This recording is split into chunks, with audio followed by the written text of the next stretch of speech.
اعوذ باللہ من الشیطان الرجیم، بسم اللہ الرحمن الرحیم۔ اللہ کے نام سے شروع جو بڑا مہربان نہایت رحم کرنے والا ہے۔ مون وظائف چینل کی جانب سے تمام ناظرین کو السلام علیکم ورحمۃ اللہ وبرکاتہ۔ میں اپنا چینل مون وظائف کی جانب سے آپ کی خدمت میں ایک نئی ویڈیو لے کر حاضر ہوئی ہوں۔ سب سے پہلے میری تمام ناظرین سے گزارش ہے جنہوں نے ابھی ہمارا چینل جوائن کیا ہے وہ اسے سبسکرائب کر لیں اور ساتھ ہی بیل آئیکن کا بٹن بھی پریس کر لیں تاکہ ہر نیا آنے والا وظیفہ سب سے پہلے آپ تک پہنچ جائے۔ آج ہم آپ کے لیے ذی الحجہ کے مہینے میں ایک نہایت ہی اہم وظیفہ لے کر حاضر ہوئے ہیں، جس کے کرنے کے بعد انشاءاللہ عز و جل آپ کی ہر جائز حاجت پوری ہوگی۔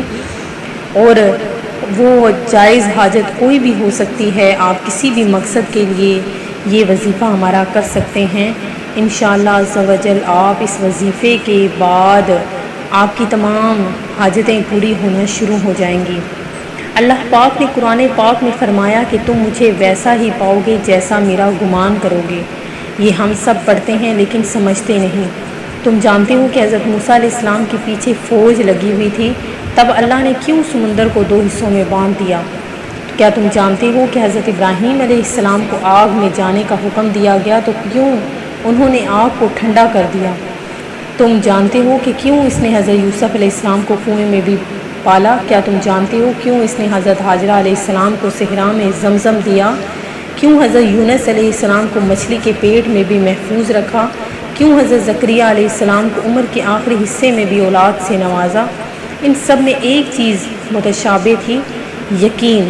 ان میں سے کسی نے بھی ہمت نہیں ہاری، انہوں نے یقین رکھا کہ خدا راستہ نکالے گا، اور دیکھو خدا نے راستہ نکالا۔ وہ سب اس پر یقین رکھ کر آگے بڑھتے رہے، اور دیکھو اس رب نے بھی انہیں مایوس نہیں ہونے دیا۔ اور توکل تو یہ ہے کہ راستہ نہ ہو اور تم کہو اللہ راستہ بنانے والا ہے، اور جب تم اس کا اچھا گمان رکھو گے تو یقیناً سب اچھا ہی پاؤ گے، اور پھر دیکھنا وہاں سے راہیں نکلیں گی جہاں تمہارا وہم و گمان نہیں جا سکتا۔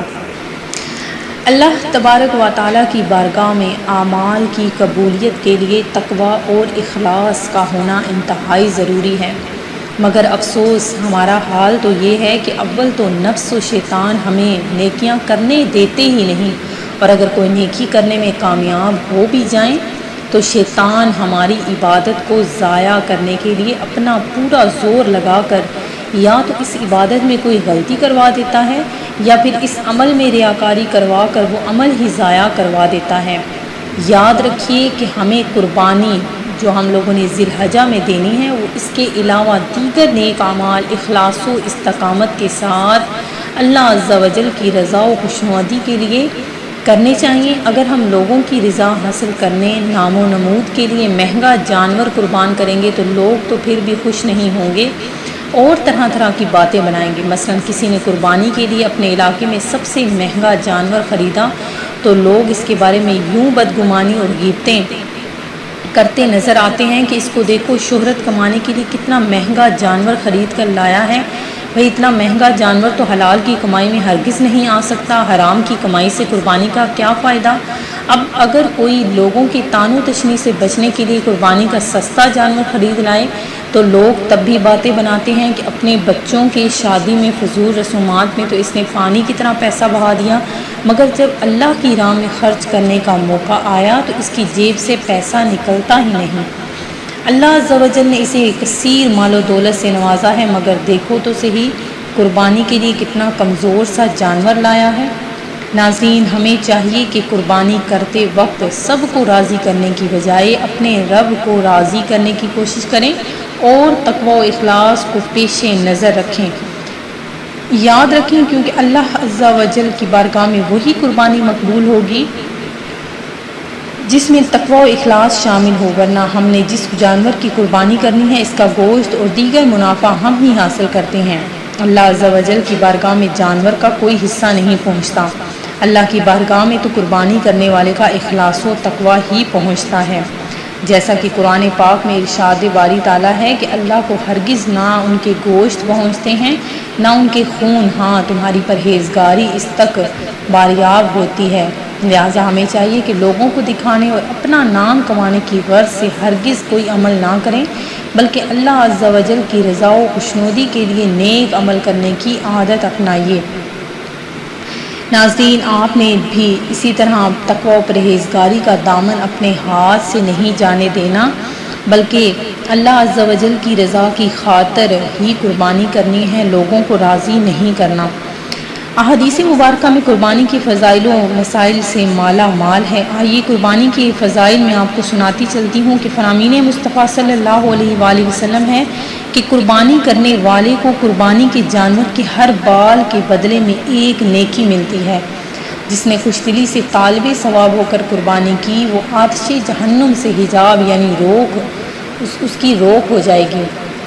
آپ صلی اللہ علیہ وسلم نے فرمایا کہ اے فاطمہ، اپنی قربانی کے پاس موجود رہو، کیونکہ ان کے خون کا پہلا قطرہ گرے گا تمہارے سارے گناہ معاف کر دیے جائیں گے۔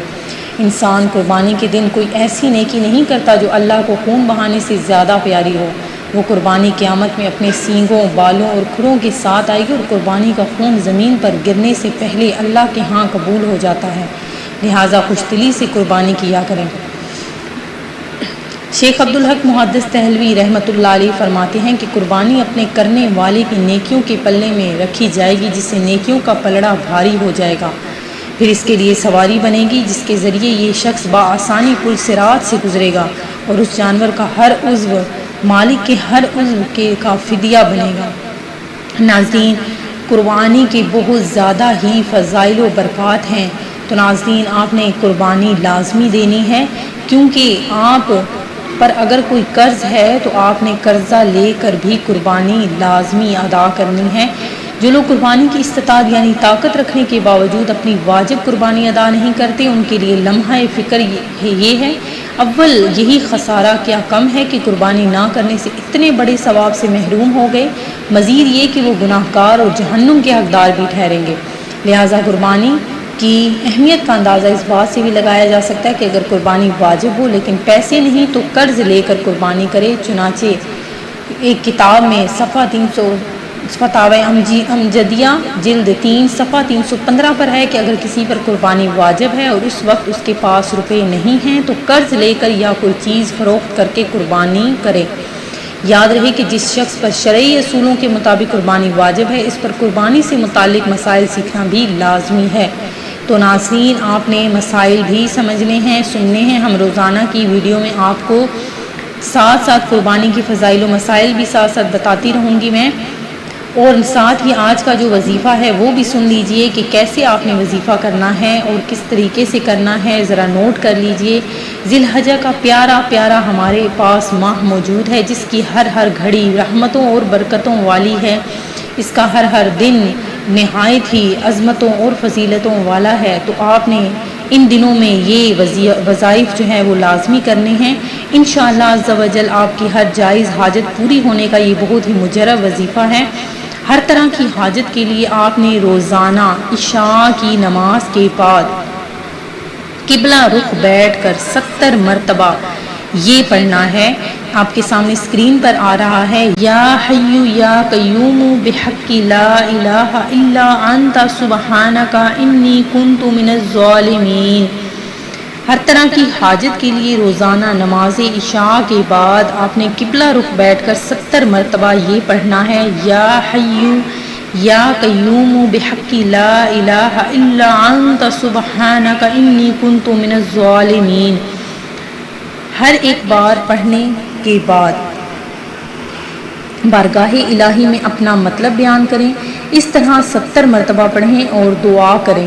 40 دن تک آپ نے یہ وظیفہ کرنا ہے۔ اول و آخر آپ نے درود پاک 3 مرتبہ ضرور پڑھنا ہے۔ یہ آپ نے نماز سے فارغ ہونے کے بعد عمل کرنا ہے۔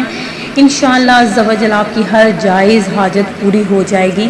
میں امید کرتی ہوں کہ ہمارا یہ آج کا وظیفہ آپ کو ضرور پسند آیا ہوگا۔ اسی طرح سے مزید وظائف حاصل کرنے کے لیے ہمارا چینل مون وظائف کو دیکھتے رہیے۔ اپنا خیال رکھیے گا، دعاؤں میں یاد رکھیے گا۔ اللہ حافظ۔